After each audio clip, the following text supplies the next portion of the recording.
For this video, I'm still in Unit 0, and this time I'm at the bottom of the unit.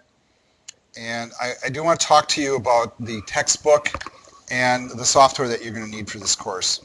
I did mention during the syllabus video that you do need to have Microsoft Windows running on your computer, either as the actual operating system or a virtual operating system, because the software that we use in this class to do our authoring of code is Visual Studio 2015, which is a Microsoft-only product.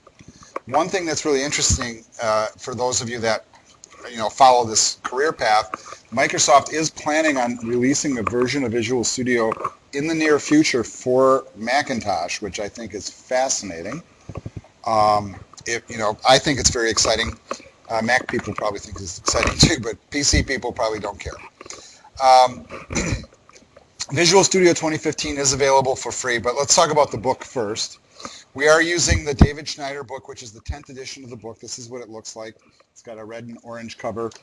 I know it's not cheap. I was just Googling it before you guys came back from break. And on Amazon, this is the price that they're currently posting. Notice that there are used copies out there if you really want to have a hard copy of this. I'll tell you what, though, renting is not a bad option, especially if you're not going to be a programmer by trade. So there's lots of different websites. I just went to like the first and second link. Amazon was the first link. This was the second link that came back from my search when searching for the ISBN number. But you can see there's options to also rent the book, and sometimes those rentals are ebook rentals. So you get access to it electronically online. Some places will rent you a physical copy. I think our bookstore does that, if I'm not mistaken. But I know the books are cheap, but you do need it for class. It is required. All the lecture materials that I do are based on the PowerPoints and the readings directly. We will cover almost every chapter in the book, with maybe the exception of the last chapter. We might not be able to get to that one. So please find a way to get the book. Now, I realize that for this first week, you guys might not quite have it yet. So at the very least, you can look at the PowerPoint.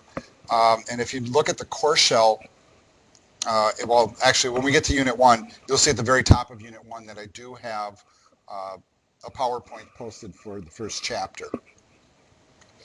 The other thing I want to point out to you is if you go to the top of the page, and then on the left-hand side, we have, there's a side menu here that says Resources. And in that Resources, or on that Resources page, I put a lot of things that I think are useful and helpful. They're not necessarily part of the course, but that very first thing at the very top reiterates all the book information, but also provides a link to the publisher's website where you can download auxiliary materials for the book. And if you buy the book, and here's the reason why buying the book is better than renting it. Inside the front cover of the book, there's a code. And I just scratched mine off. And that's a unique code that can only be used once. So if you rent a book or buy a used one, there's a high probability that that code's already been used and you will not have access to the electronic resources. Not that the electronic resources are necessary, but for some people, you might find it really helpful. The one thing that you can get from the publisher's website, and I'll just follow this link really quick and take you there, and you'll see that they have information about the book. They talk about what's cool and what's not, the contents. But the resources page is the one that always is important to me, and I think to you as well.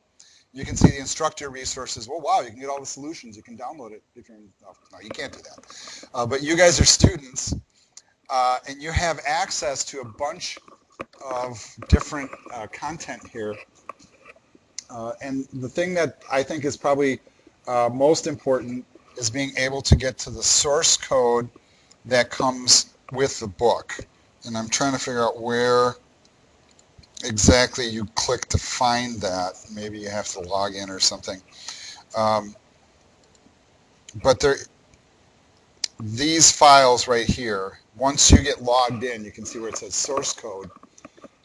That's all the source code for all the code examples that are in the chapters in the book. Not the assignment solutions, but like when they have an example inside the chapter, that's the code.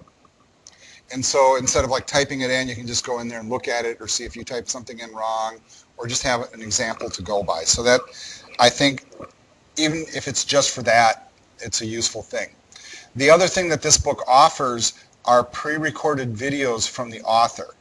I have not checked them out for this book, for this edition yet, so I can't tell you how good they are. I know that the old ones were pretty decent. So like he'll do basically the same kind of thing I'm doing here, which is he'll show you the materials, talk about it a little bit, show you how to work through a problem, how to work with a couple of things, and it's in a video format. And for a lot of people, that's a really effective way to learn. It might not be for you, but I just want you to be aware that if you're going to go ahead and buy a copy, the one reason you might want to pay for a new copy, you know, where the code is intact, is to get access to the electronic resources.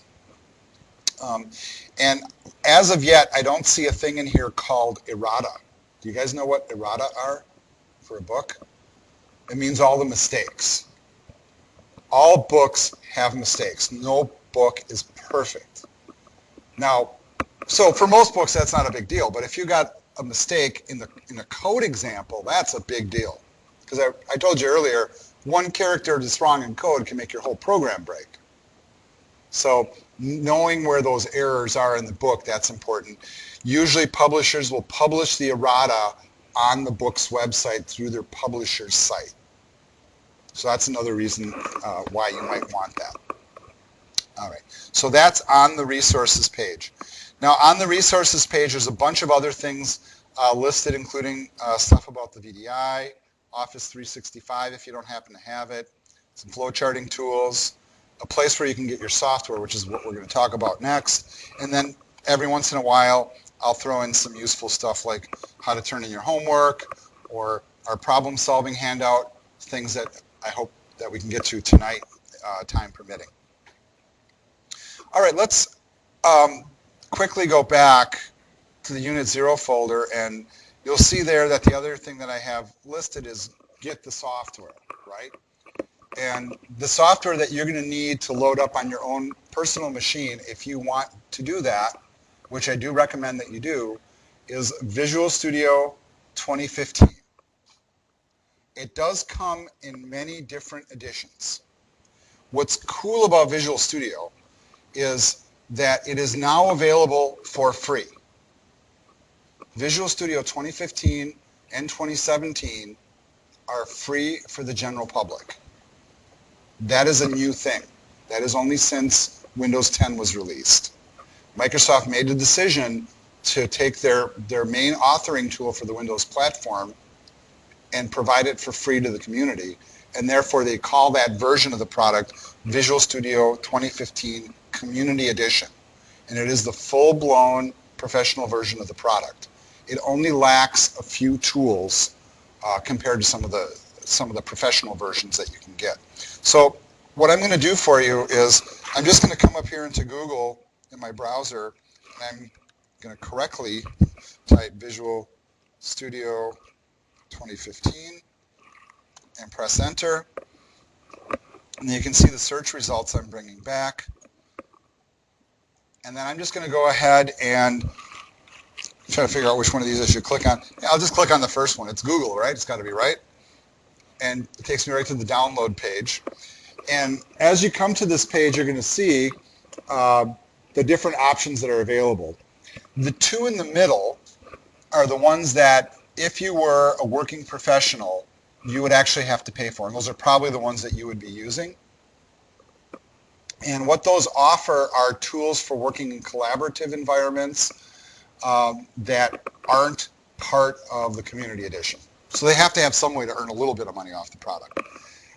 But the one that you will use by preference, and the one I recommend, is that you get the Visual Studio Community Edition. Don't bother downloading it here, right? Unless you have your own laptop with you, then you might want to consider it. It is a pretty large download. I'm going to guess it's probably like 3-4 gig minimum in size. And that's just for the installation medium. All right. Those of you that are in the software program here at Gateway or in the web program, you might also turn your attention to the product that's on the far right, which is a super trimmed down text editor, kind of program. It's kind of like Notepad++ or Atom or Text Wrangler or TextPad or something like that, but it's a Microsoft product that does pretty much the same thing. It's a very fancy text editor designed for code, but it is not Visual Studio. It is not as powerful as Visual Studio. It doesn't have a debugger built in, but it has all the authoring tools for working in a lot of different languages. And I know a lot of my students are really liking it. I haven't used it very extensively, but I know that it does run on any platform, Linux and Mac included. So it's a really cool tool for free. So especially if you're a Mac person, you're looking for just a nice free text editor that works well with code. Visual Studio Code is a product, once again, completely free. If you want to get the professional or the enterprise versions of Visual Studio, we have a resource here at Gateway that some of you might already be familiar with. We used to call it DreamSpark. Now it's called Microsoft Imagine. And the way that you can get to it is if you go back to the resources page. And I don't know if I provided a link or if I probably did not. So there's instructions here in these documents. But what I'm going to do is I'm going to show you directly. The URL to get there is gtc.onthehub.com.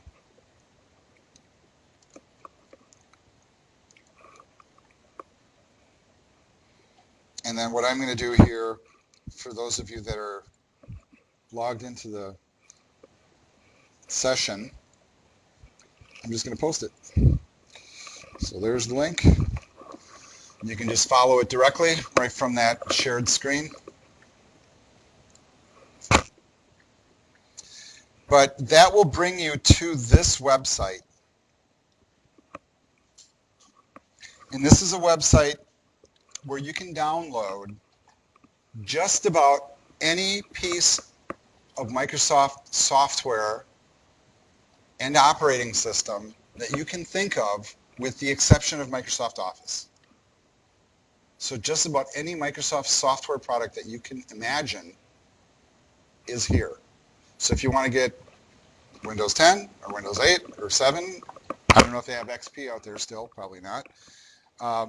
Or if you want to download like SharePoint or Visio or Microsoft Project or Visual Studio or, it's all here. All of it is available to you for free as long as you are a student with an active Gateway email account. Okay? You do need to register. So even though you are part of the system automatically, when you first go in, if you've never used this software before, you will need to. I mean, you can try to sign in with your Gateway email information, but the password here is not the same one that you use for the Gateway systems. It is an independent password. If you've never logged into the system before, you will need to register, and the process should be pretty quick and painless. And I would encourage you guys, if you haven't used this before, or those of you sitting in the classroom here, that you give it a shot right now to try to register and get connected. All right, and when I stop lecturing and videoing, I'll come around and make sure you guys are all hooked up with it. Once you do get signed in, though, this is their fancy interface. They have so much on here, they can't just really put a list out there, so you got to start searching. So for example, I would put in Visual Studio.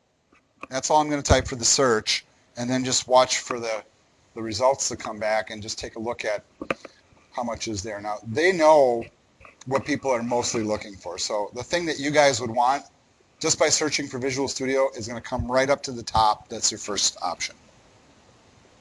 Visual Studio 2015, the Community Edition, that's the one you want.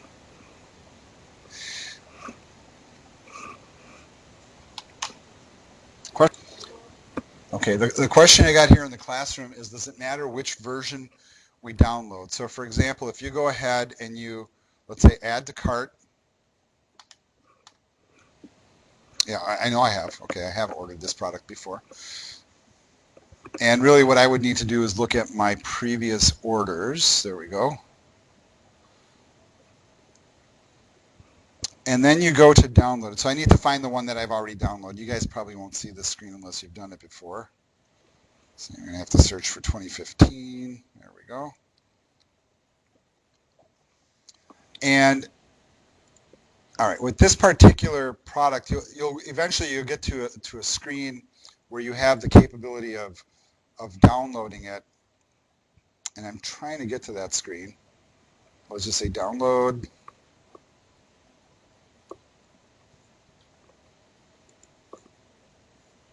Right, now that's exactly what I didn't want to do. If you are asked which version to get, 32-bit or 64, can somebody give me a rationale as for which to download and why? What's the difference between a 32-bit program and a 64-bit program? Yeah, and how the memory is addressed.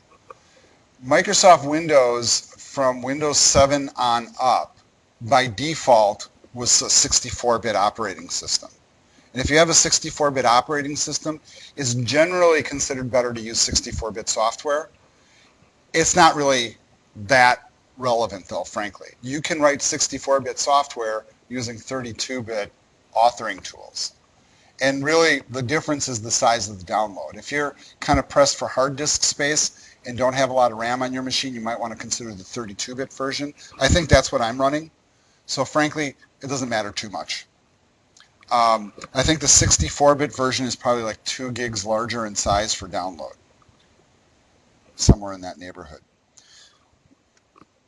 All right, and you can see basically when you do the download, you will be prompted for which version to get. Like I said, if you guys are sitting here on a school machine, it's not something you want to do. But if you do have your own machine with, and I see a couple of you have your own machine, this is a great place to download it because the bandwidth is like really fast. You can get that like 4 gig file probably in, not too much time, because we have great bandwidth here. Once you have it downloaded, there will be a set of instructions that will come directly from the website on how to go ahead and install it. And I have some documents attached to that listing on the resources page that can help guide you. Some software that you download from DreamSpark, or Microsoft Imagine, excuse me, will require, or make it seem like it requires, that you burn it onto a DVD. That is not actually necessary. So if you download something and you're interested in installing it using an ISO, and if you know what those are, it's basically a disk image file, and you need some guidance, I'd be glad to help you with it. Visual Studio 2015 does not really require that because it has a installer software that you pull down, and then it runs and pulls down all the remaining components it needs from the web directly. So it does require that you have an internet connection. If you do not want to use up the license that comes through Imagine, like for example, when I was downloading some of this other software here, oh, and I didn't even need to click on that, I'm sorry. Once you actually have a piece of software, notice how I have a copy of Windows Server 2016 sitting here. And notice right here there's a product key. Really all you need is the product key to unlock any Microsoft piece of software, right? I could go to the Microsoft website, download a trial version of that piece of software, drop in that product key, and it will work because it's a valid license. Notice that the community edition of Visual Studio does not have a product key because it's free. If you opt to download the professional or the enterprise version, which you can do, you don't have to, those do require a product key because they are locked pieces of software. Now, I'm going to go back to the Microsoft download page. I'm going to go ahead and just click on that free download. Do you remember what happened when I clicked on that? It just like starts doing it, right? Notice it's not like 10 gig in size, it's like a megabyte in size. because what that does is it just launches an installer, which does all the downloading for you. But that's absolutely free. It does not require a product key. The one thing I will tell you, though, is Microsoft likes you to sign in to their products that you get for free. So if you get to the point where you install Visual Studio and then it starts saying, sign in with your Microsoft account. And we're like, well, I don't have a Microsoft account. Well, you actually might. If you run Windows 8 or better, sometimes the login you use to log into your machine is your Microsoft account. If not, all it takes is creating a Microsoft account by going to like Outlook.com or MSN.com or got any one of the Microsoft websites, and you just sign up for an account. You don't have to use a Microsoft email account. You can use any email account, and it's just a way for them to keep track of what products you're using. They're not begging you for money or anything like that. They just want you to log in to keep track. It's kind of a fair trade-off, right? They know who you are, and you get to use the software for free. It's a pretty good deal. In the past, Visual Studio was one of those pieces of software that would cost well into 4 figures if you were to pay for it out of pocket. You got the enterprise version, you're talking like $2,000 plus for the software. The fact that Microsoft is offering it for free is no small thing. So that's nice. So make sure you go out there, if you're going to work on your own equipment, download the 2015 version and install it. I will let you know that the 2017 version just came out. If you want to move up to that version, feel free. Everything will work pretty much the same. You know, you can tell I'm a little pensive on saying that, right? But it won't be exactly what you see in the book, and it won't be exactly what I demonstrate in class. If you're comfortable working with advanced software and knowing that there might be a couple of nuance differences, go for the newer version. I will teach around 2015 because the book's written on 2015. From my usage of both versions, I don't see much of a difference yet. So to me, they're fairly equivalent. In fact, the 2013 version is pretty equivalent too. What I like about the 2017 version, though, is their installer is really slick, and it offers you a lot of the add-ons and plugins during the install, so you don't have to do them in the aftermath. So that can be kind of helpful. All right, that's all I have to say about that, and that will conclude this video.